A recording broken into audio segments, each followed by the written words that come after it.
All right, we're back on the bench with Mr. Hammertone. I've got it on the 40-meter module. It's about 7 p.m. on the West Coast, so 40 is pretty open. The noise is fairly low tonight, and you can see ABX is working. The front panel is a little loose, but that kind of turns it into a code practice oscillator. I imagine that's down at maybe a couple hundred hertz for a filter. So anyway, the order of the business isn't the receiver, it is the transmitter. So we're going to power off and put in the missing transmit switch. And you probably saw that, but I'll show it to you anyway. So we'll get rid of the power. All right, so there's the evidence. We are powered off, and I'll give you a quick look at the reason we don't transmit again. So there's where Q4 should be. I don't know what you think. Do you think that's ever been soldered? Let's see the other side. Oh, definitely it's been soldered, so somebody pulled it out. So we will put it back. I found one in the junk box. Coincidentally, let's see if we can get that for you. Completely unused.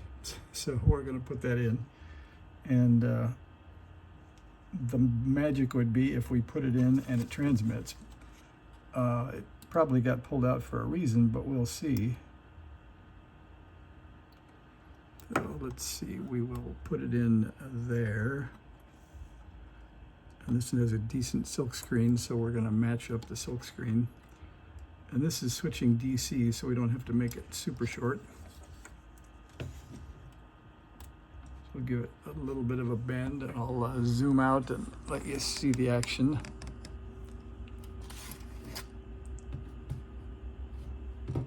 See, I guess I could get out the vise, but I think we'll just lay it on the bench. And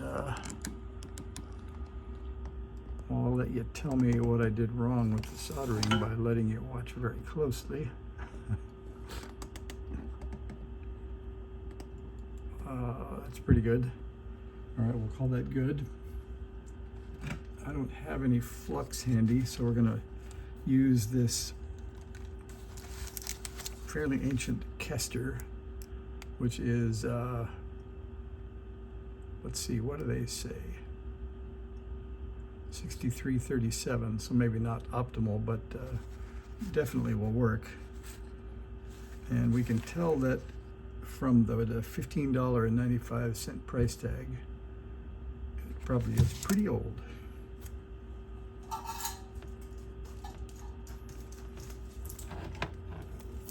And don't tell anybody I just wiped my soldering iron on my jeans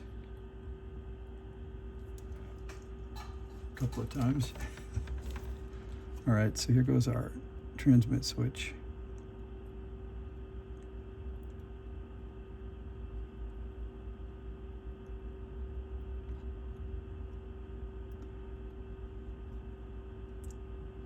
Taking any bets on whether it has any sign of life after this goes in, or if it was pulled out because something horrible was going on. So we'll know in a minute. So we'll get out the diagonal cutters and clip those off. And I'm wearing glasses, so there's no danger involved. All right, we're gonna hope for the best. We don't have a keyer yet, so I'm using the paddle, just one side of the paddle. I got antenna and paddle, and we'll plug the power back in. And it's always interesting to have a speaker, even though we're testing the transmitter, so I'll hook that up. And we'll get a probe on it. And again, we're going to be optimistic. We're going to look at the final output of the power amplifier because we're just that optimistic. So there's a ground down here. And there's my hook. Looks good.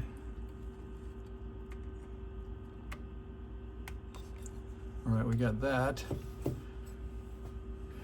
And let's see, we will get up to the scope. And we will set it for AC, and we'll set it for, all right, we'll be optimistic again. We'll set it for 5 volts. We'll put it up here in the middle. We are, let's see, if we were to look at 20 megahertz, that would be 1 cycle, so that would be okay. All right, so we'll try to key it and see what we get. Guess we ought to turn it on. I'll get the dummy load selected. All right, let's see, we'll back up a little so you can see both. All right, here we go. Look at that, that's pretty magic. So on the 5 volt scale, that was a lot. So 5, 10, 15, 20, 25, 30, 35. Let's see if we can, see if I can get you a look at that. You guys can, we'll use the Hans Summers power square, peak to peak squared over 400, so you guys can tell me what we get, and we won't stay too long here. All right, there's the bottom, 5, 10, 15, 20, 25, 30, about 38 volts peak to peak. So if you got your calculators out, we got to square that and divide it by 400. And let me see what I can get you. So we will grab our trusty calculator, we'll turn it sideways, and then we'll say 38, and we'll square it, and we'll divide it by 400.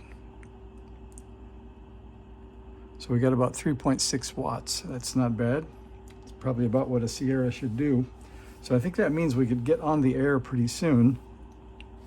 We could also see where the drive control is, because Sierras are slightly happier when they're not maxed out. They make a lot less harmonic content.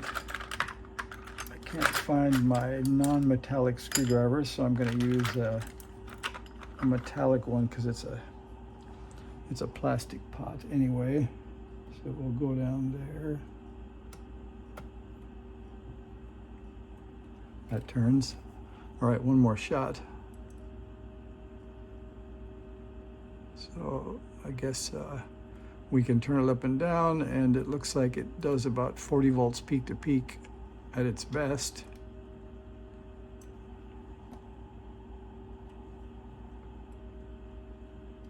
Just about 40 even. So I think we will